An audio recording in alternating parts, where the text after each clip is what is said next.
Oh, ito, sakto to. Meron tayong CBR 650R na nag-upgrade ng lights tsaka horn. Pero ito, meron tayo ditong horn harness. Yung ground zero natin na twin loud horn wiring harness kit na plug and play.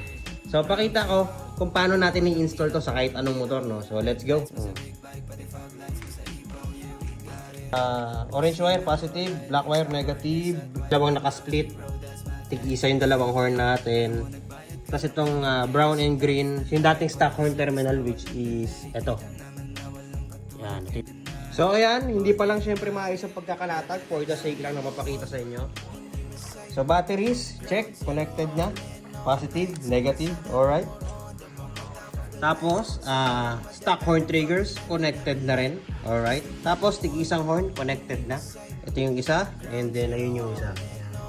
So, lahat yan. Galing lahat yan dun sa wiring harness natin. Okay?